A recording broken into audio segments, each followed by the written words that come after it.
पण ते ऐकण्याच्या मनस्थितीत नव्हते. एकाने प्रकाशला कॉलर पकडून बाहेर खेचलं आणि जमिनीवर पाडलं.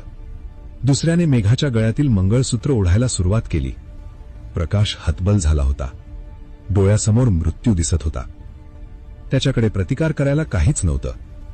त्याने जमिनीवर पडल्या पडल्या रक्ताळलेल्या हातांनी माती पकडली आणि डोळे मिटून आर्त हाक मारली. स्वामी, तुमच्या दर्शनाला आलो होतो, आता तुम्हीच बघा काय ते. अनन्य भावे शरण तुला. त्या लुटारूंनी प्रकाशवर वार करायची कोयता उगारलाच होता. तेवढ्यात त्या काळोखात गाडीच्या हेडलाईटच्या प्रकाशात एक विचित्र गोष्ट घडली.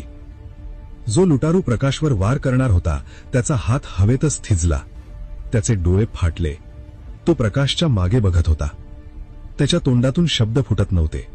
तो फक्त बापरे एवढाच ओरडला. बाकीच्या लुटारूंनीही प्रकाशच्या मागे पाहिलं आणि त्यांच्याही हातातले कोयते गळून पडले. जे क्रूर लुटारू मगाशी जीवाची पर्वा करत नव्हते ते आता लहान मुलासारखे किंचाळत सैरावैरा पळायला लागली. काही जण काटेरी झुडपात पडले, काही जण गाडीला धडकले, पण कोणालाच मागे वळून बघायची हिंमत झाली नाही.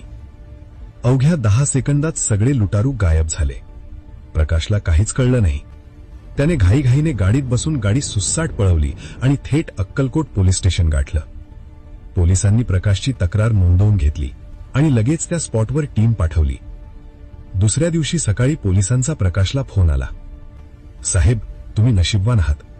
आम्ही त्या टोळीतल्या दोघांना पकडलंय. ते अट्टल गुन्हेगार आहेत. त्यांनी अनेक खून केलेत. प्रकाशने विचारलं, पण साहेब, ते पळून का गेले? माझ्याकडे तर काही हत्यार नव्हतं. पोलिसांनी जे उत्तर दिलं ते ऐकून प्रकाशच्या पायाखालची जमीन सरकली. इन्स्पेक्टर म्हणाले, आम्ही त्यांना हेच विचारलं तर ते थरथर कापत म्हणाले की जेव्हा ते तुमच्यावर वार करणार होते तेव्हा तुमच्या गाडीच्या छतावर त्यांना एक 10 फुटी धिप्पाड जटाधारी माणूस उभा असलेला दिसला. त्याचे डोळे आगीसारखे लाल होते आणि हातात एक प्रचंड त्रिशूळ होतं.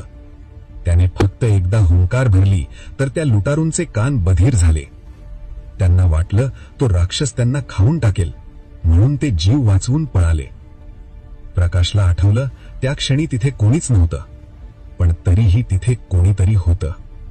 ज्या मातीवर प्रकाशने डोकं टेकवलं होतं ती साधी माती नव्हती, तर ती भक्ताच्या रक्षणासाठी आलेली स्वामींची साक्ष होती.